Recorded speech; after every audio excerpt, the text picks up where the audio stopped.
Objective का आपके सामने, और इस क्वेश्चन को बाबू बनाने का आप लोग प्रयास करेंगे। पहला क्वेश्चन है, कहता है 144 के अभाज्य गुणनखंड में 2 का घातांक है। यहाँ पे 144 के अभाज्य गुणनखंड में आपको 2 का घातांक बताना है बाबू। तो सबसे पहले क्या करेंगे, 144 को अभाज्य गुणनखंड में बाबू तोड़ देंगे। 72 दूना 144, फिर 2 से लगाएंगे 36 दूना 72, 2 से लगाएंगे 18 दूना 36, 2 से लगाएंगे 9 दूना 18, फिर 3 से लगाएंगे 3 3 9। बाबू यहाँ पे 2 कितना बार आया है, 4 बार। तो यहाँ पे 2 का आपका घातांक कितना हो जाएगा, कितना हो जाएगा बाबू, तो यहाँ पे 2 का जो घातांक होगा आपका वह 4 हो जाएगा। कितना होगा, 4 हो जाएगा। इस टाइप का जब भी एग्जाम में सवाल आए बाबू, इसी प्रकार से आप लोग बनाने का प्रयास करेंगे। ठीक है, चलो आगे बढ़ते हैं हम लोग। अगला सवाल कहता है 2 लगातार संख्याओं का मौसा है बाबू। आपको बताना है 2 लगातार संख्याओं का मौसा। बताइए बाबू। बाबू 2 लगातार संख्याओं का मौसा आप लोग बता दीजिए। 2 लगातार संख्याओं का मौसा क्या होता है? तो बाबू 2 लगातार संख्याओं का मौसा क्या होता है? तो आप लोग कहेंगे सर 2 लगातार संख्याओं का मौसा 1 होता है। सारा 50 को क्वेश्चन बताएंगे बाबू, ऑब्जेक्टिव का थोड़ा फास्ट करवाएंगे, आप लोग टेंशन मत लीजिए, ठीक ना।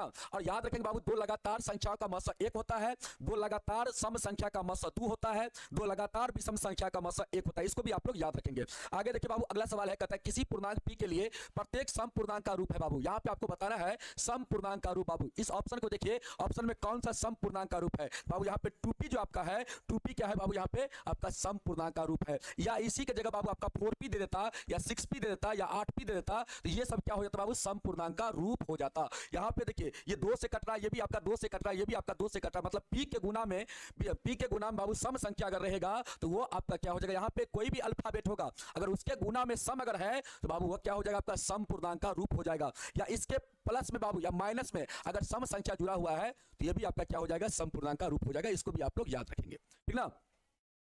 क्या हुआ, चलो आगे बढ़ते हैं हम लोग। अगला सवाल देखो बाबू, कहता है एक अशून्य परिमेय संख्या और अपरिमेय संख्या का गुणनफल होगा बाबू। बताइए यहाँ पे एक अशून्य परिमेय और अपरिमेय संख्या का गुणनफल क्या होता है बाबू। ध्यान रखना, अपरिमेय संख्या और परिमेय संख्या का गुणनफल हमेशा क्या होता है, हमेशा अपरिमेय संख्या होता है। क्या होता है बाबू, अपरिमेय संख्या होता है। एक अशून्य परिमेय और अपरिमेय संख्या का गुणनफल, या यहाँ पे बाबू भागफल भी दे दे, या आपका योग दे दे बाबू, योग क्या दे दे, योग दे दे, या आपका यहाँ पे अंतर दे दे बाबू, तो हमेशा क्या हो जाएगा, अपरिमेय संख्या ही होगा। इसको भी आप लोग ध्यान में रखेंगे, ठीक है। 50 क्वेश्चन करने के बाद बाबू हम लोग सीधे सब्जेक्टिव क्वेश्चन पे हम लोग आ जाएंगे, ठीक ना। आइए बाबू, यदि बहुपद इतना के शुनकों का योग बाबू 6 है तो कहता है के का मान क्या होगा। के का मान यहाँ पे क्या होगा, शुनकों का योग बाबू, शुनकों का योग मतलब क्या, alpha plus beta, alpha plus beta का मान दिया गया बाबू यहाँ पे 6, और यहाँ पे के का मान निकालना है तो इसके लिए फार्मूला लगा दीजिए, माइनस बी बट्टा ए बराबर 6। बी का मान यहाँ पे कितना है तो माइनस के है बाबू, बी का मान माइनस के, ए का मान यहाँ पे कितना है तो बाबू 1 है बराबर में 6। यहाँ पे माइनस माइनस आपका प्लस हो जाएगा, के बट्टा 1 बराबर में 6। तो के बट्टा 1 क्या होगा, के बराबर, और बराबर में कितना बाबू 6, तो के का मान यहाँ पे कितना हो जाएगा, के का मान यहाँ पे आपका 6 हो जाएगा। कितना हो जाएगा बाबू, 6 हो जाएगा के का मान। समझ में आ गया, के का मान कितना होगा तो बाबू 6 हो जाएगा। आगे बढ़ते हैं, अगला सवाल कहता है के शून्यक यहाँ पे कहता है बाबू, यहाँ पे कहता है शून्यक बाबू, यहाँ पे के नहीं होगा, शून्यक 4,7 वाले द्विघात बहुपदों की संख्या होगी। शून्यक 4,7 वाले द्विघात बहुपदों की संख्या होगी। बताइए बाबू यहाँ पे, हाँ दीर्घ प्रश्न भी करवाएंगे बाबू इसके बाद, बस 50 क्वेश्चन होने दीजिए, इसके बाद दीर्घ प्रश्न आपको करवाएंगे, ठीक ना। चलिए बाबू बताइए, आप लोग बताइए क्या होगा इसका जवाब आप लोग दीजिएगा बाबू। शून्यक 4,7 वाले द्विघात बहुपद की संख्या होगी। तो बाबू यहाँ पे देखिए, शून्यक जो भी दे दे, यहाँ पे शून्यक यहाँ पे जो भी दे और आपसे द्विघात बहुपद की अगर संख्या पूछे बाबू, यहाँ पे द्विघात बहुपद की जो संख्या होगा अनगिनत हो जाएगा, ठीक ना। इसको भी याद रखेंगे। आगे बढ़ते बाबू, कहता है यदि समीकरण इतना के मूल्य समान हो तो सी का मान क्या होगा। जब बाबू मूल्य समान होता है तो बी स्क्वायर माइनस 4ac बराबर हो जाता है 0 बाबू। और यहाँ पे ए की जगह क्या है बाबू, बी है, तो यहाँ पे हम लोग ए की जगह बी रखेंगे, और बी की जगह कितना है बाबू, ए है, सी की जगह सी है, तो यहाँ पे बी की जगह हम लोग ए रखेंगे, यहाँ से ए स्क्वायर हो जाएगा है बाबू, अब माइनस में 4 माइनस में 4, और ए की जगह हम लोग क्या रखेंगे बाबू, बी रखेंगे, और सी की जगह क्या है तो सी ए है, बराबर में क्या बाबू 0। तो यहां से हो जाएगा ए स्क्वायर माइनस का 4bc बराबर 0। बाबू ध्यान देना, इसको हम लोग इधर ले चलेंगे, तो यहां से ए स्क्वायर बराबर हो जाएगा 4bc। बाबू सी का मान निकालना है तो सी बराबर हम लोग का ए स्क्वायर बटा क्या हो जाएगा, 4b हो जाएगा। ए स्क्वायर बटा क्या हो जाएगा, 4b हो जाएगा। ऑप्शन नंबर बी आपका बिल्कुल राइट हो जाएगा। ऑप्शन नंबर बी बाबू, ऑप्शन नंबर बी आपका बिल्कुल राइट हो जाएगा। और जो नए बच्चे होंगे बाबू क्लास को शेयर भी कर देंगे, ठीक ना। आइए बाबू अगला सवाल देखिए, अगला सवाल कहता है एक्स अक्ष से बाबू बिंदु इतना की दूरी आपको बताना है। एक्स अक्ष से बिंदु इतना की दूरी बताना है, क्या होगा बताइए बाबू, दूरी क्या होगा बताइए आप लोग। एक्स अक्ष से बिंदु इतना की दूरी क्या हो जाएगा बताइए बाबू, बिंदु इतना की दूरी क्या हो जाएगा। तो आप लोग कहेंगे सर एक्स अक्ष से जब भी दूरी पूछा जाए, जब भी दूरी पूछा जाए तो y निर्देशांक क्या हो जाएगा, आंसर हो जाएगा हम लोग का। x से दूरी पूछा जाएगा बाबू तो y निर्देशांक कहेंगे, और y से दूरी पूछा जाएगा तो x निर्देशांक कहेंगे। यहाँ पे हम लोग का दूरी क्या हो जाएगा, 6 इकाई हो जाएगा। क्या हो जाएगा बाबू, 6 इकाई दूरी हो जाएगा। समझ में आ गया। चलो बाबू आगे बढ़ते हैं हम लोग। अगला सवाल, अगला सवाल कहता है यदि बिंदु इतना इतना इतना संरेखी हो तो k का मान क्या होगा बाबू, k का मान क्या होगा। जब बाबू बिंदु संरेखी होता है ना तो त्रिभुज का क्षेत्रफल क्या हो जाता है, 0 के बराबर हो जाता है। तो बाबू यहाँ पे हम लोग कैसे लिखेंगे, ऑब्जेक्टिव क्वेश्चन को कैसे बनाएंगे, यहाँ पे k लिखेंगे, इसके बाद इसको लिखेंगे बाबू 2 को, यहाँ पे -3 फिर -4 बाबू, इसके बाद यहाँ पे 7 यहाँ पे -5, ठीक ना।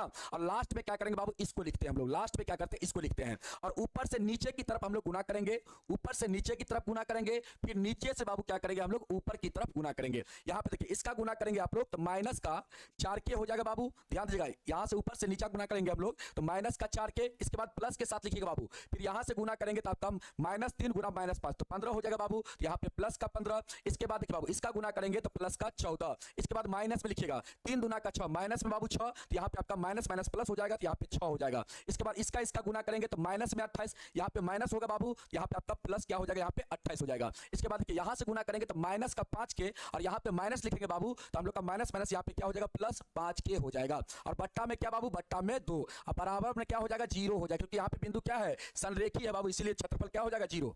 अब देखिए बाबू यहाँ से आपका हो जाएगा क्या, आपका यहाँ से हो जाएगा k और यहाँ से बाबू क्रॉस मल्टीप्लाई करेंगे हम लोग तो 0 हो जाएगा यहाँ से, और इसको जोड़ेंगे तो कितना होगा, इसको 15 14 29 अच्छा 29 कितना बाबू 29 6 35 और 35 8 5 13 मतलब 63 हो जाएगा, प्लस का 63, ठीक ना। अब बराबर में कितना बाबू 0, तो k बराबर आपका हो जाएगा माइनस का 63 बाबू, k का मान क्या होगा माइनस का 63 हो जाएगा, k का मान बाबू माइनस का 63 प्लस का 63 नहीं होगा, ठीक ना, माइनस का 63 होगा, प्लस का 63 k का मान नहीं होगा, माइनस का बाबू 63 होगा, ठीक ना। आगे बढ़ते बाबू, कहता है यदि त्रिभुज के शीर्ष का नियामक इतना इतना इतना है तो कहता है त्रिभुज का परिमाप क्या होगा, त्रिभुज का परिमाप क्या होगा बताइए बाबू, यहाँ पे त्रिभुज का परिमाप क्या होगा बता दीजिए आप लोग। तो आप लोग कहेंगे सर त्रिभुज का परिमाप क्या होगा, देखना बाबू ध्यान से, यहाँ पे त्रिभुज का निर्देशांक दिया गया बाबू शीर्ष का 0,8 दिया गया बाबू,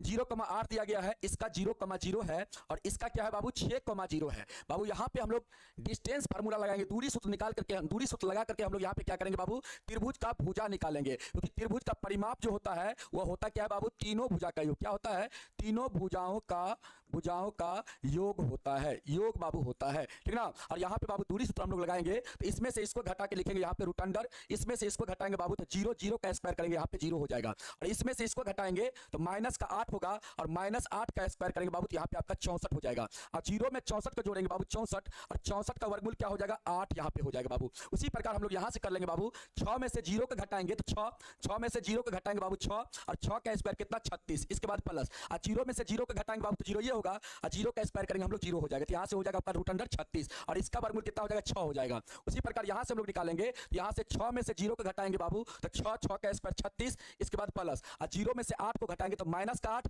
और -8 का स्क्वायर करेंगे बाबू तो 64, अभी दोनों को जोड़ेंगे तो 100 हो जाएगा, 100 का वर्गमूल कितना होगा 10। अब बाबू यहाँ पे परिमाप निकालना है तो परिमाप होता है तीनों भुजा का योग, यहाँ से 8 6 14 10 कितना हो जाएगा 24 हो जाएगा आपका त्रिभुज का परिमाप, कितना हो जाएगा 24 आपका हो जाएगा त्रिभुज का परिमाप हो जाएगा। आगे बढ़ते बाबू, अगला सवाल कहता है किसी त्रिभुज के दो कोण का योग तीसरे कोण के बराबर है, यदि दो कोणों का अंतर 50 है बाबू तो त्रिभुज के कोण है। यहाँ पे बताइए बाबू त्रिभुज का कौन सा कोण हो जाएगा, इसको बाय ऑप्शन से करने का आप लोग प्रयास करेंगे, ठीक ना बाबू। इस क्वेश्चन को आप लोग बाय ऑप्शन से करने का प्रयास करेंगे, बाय ऑप्शन से बाबू, बाय ऑप्शन से करेंगे। यहाँ पे है सवाल में दिया गया त्रिभुज के दो कोण का योग जो है तीसरे के बराबर है बाबू, यहाँ पे देखिए दोनों का योग तीसरा के बराबर है, हाँ सर तीसरा के बराबर है। और आगे कहता है यदि दो कोणों का अंतर 50 है, यहाँ पे बाबू कंडीशन ये भी लगा दिया है कि ये दो कोण का अंतर 50 होना चाहिए, यहाँ पे 50 नहीं है, आपका ये ऑप्शन बाबू गलत हो जाएगा, अगला कंडीशन के अनुसार गलत हो जाएगा। पहला के अनुसार सही है लेकिन अगला के अनुसार बाबू क्या है ऑप्शन गलत है। अब दूसरा ऑप्शन को चेक किया जाए बाबू, ये दोनों का योग तो बाबू तीसरा के बराबर है, है और अंतर दोनों का अंतर 50 है। हाँ सर, 70 में से 20 को घटाएंगे तो 50 हो जाएगा। मतलब ऑप्शन नंबर बी यहाँ पे हम लोग का क्या हो जाएगा, एकदम राइट हो जाएगा। ऑप्शन नंबर बी क्या होगा बाबू, एकदम आप लोग का राइट हो जाएगा। समझ में आ गया? चलो आगे बढ़ते हैं। अगला सवाल कहता है किसी वृत्त के व्यास के दोनों सिरों से बाबू खींची गई स्पर्श रेखा हमेशा क्या होती है? बताइए बाबू।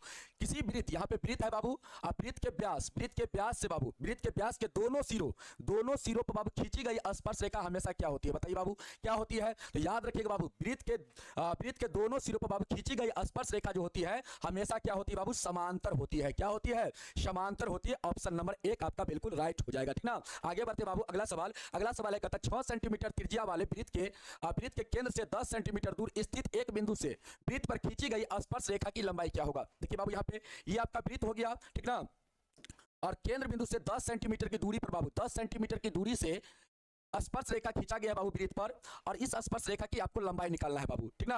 और यहाँ पे 90 बन जाएगा, और त्रिज्या कितना है इस सवाल में? 6 है बाबू। तो ये आपका 6 बाबू, यहाँ पे स्पर्श रेखा की लंबाई कितना होगा? तो आप कहेंगे सर ये 8 सेंटीमीटर हो जाएगा, क्योंकि हम लोग जानते हैं 6 8 10 क्या होता है बाबू, ट्रिपलेट होता है। तो यहाँ पे स्पर्श रेखा की लंबाई आपका 8 सेंटीमीटर हो जाएगा बाबू। कैलकुलेशन अगर आपका फास्ट रहेगा ना, तो एग्जाम में फिर क्वेश्चन को बाबू एकदम आप लोग होक के रख दीजिएगा, ठीक ना, एकदम होक दीजिएगा। आगे बढ़ते बाबू, कहता है यहाँ पे 2 cos 37/sin53, इसका मान क्या होगा? आप कहेंगे सर इसका मान यहाँ पे हो जाएगा 1, इसका मान क्या हो जाएगा? यहाँ पे 1 हो जाएगा। दोनों एंगल का योग 90 है, तो इसका मान हो जाएगा बाबू 1, और यहाँ पे गुना में 2 है, तो 2 गुना 1 कितना हो जाएगा? 2 के बराबर हो जाएगा। तो यहाँ पे ऑप्शन नंबर डी आपका बिल्कुल राइट हो जाएगा, ठीक ना। आगे बढ़ते बाबू, अगला सवाल कहता है 3 थीटा बराबर 90 डिग्री है, तो cos थीटा का मान क्या होगा? तो बाबू सबसे पहले यहाँ पे थीटा का मान आप लोग निकाल लेंगे, 90/3 मतलब 30 डिग्री हो जाएगा थीटा का मान। तो बाबू cos 30 का मान क्या हो जाएगा? cos 30 का मान होता है √3/2। कितना होता है बाबू? √3/2। ऑप्शन नंबर ए हो जाएगा। अगला सवाल देखिए बाबू, यदि किसी घटना की संभावना P है बाबू, तो उसके पूरक घटना की संभावना होगी बाबू। पूरक घटना क्या होगा यहाँ पे? बताइए बाबू क्या होगा? बाबू देखिए, किसी घटना की संभावना P है तो पूरक घटना क्या होगा बाबू? देखिए किसी घटना की प्रायिकता जो होता है बाबू वो PE होता है, और किसी घटना की नहीं होने की प्रायिकता को हम लोग P बार बोलते हैं बाबू। और ये दोनों का योग क्या होता है? 1 के बराबर। और ये दोनों क्या होता है? एक दूसरे का पूरक होता है बाबू। क्या होता है? पूरक होता है। क्या होता है? पूरक। और इसका वैल्यू दिया गया बाबू कितना? P। इसका वैल्यू निकालना है, तो इसका वैल्यू क्या हो जाएगा? बताइए इसका वैल्यू क्या हो जाएगा? इसका वैल्यू क्या हो जाएगा? इसका वैल्यू P है, इसका वैल्यू निकालना है बाबू, इसका वैल्यू निकालना है, तो इसका वैल्यू क्या हो जाएगा? बता दीजिए क्या हो जाएगा? आप कहेंगे सर 1 - P हो जाएगा। क्या हो जाएगा? 1 - P हो जाएगा। ऑप्शन नंबर डी क्या हो जाएगा? एकदम राइट हो जाएगा। ऑप्शन नंबर डी यहाँ पे एकदम राइट हो जाएगा। अगला सवाल देखिए, कहता है निम्नलिखित में से कौन केंद्रीय प्रवृत्ति का माप नहीं है बाबू? यहाँ पे बताइए निम्नलिखित में से कौन सा केंद्रीय प्रवृत्ति का माप नहीं है? बोलिए बाबू, निम्नलिखित में से कौन सा केंद्रीय प्रवृत्ति का माप नहीं है? कौन सा केंद्रीय प्रवृत्ति का माप नहीं है? आप कहेंगे सर मानक विचलन यहाँ पे केंद्रीय प्रवृत्ति का माप नहीं है। मानक विचलन क्या है बाबू? यहाँ पे केंद्रीय प्रवृत्ति का माप नहीं है।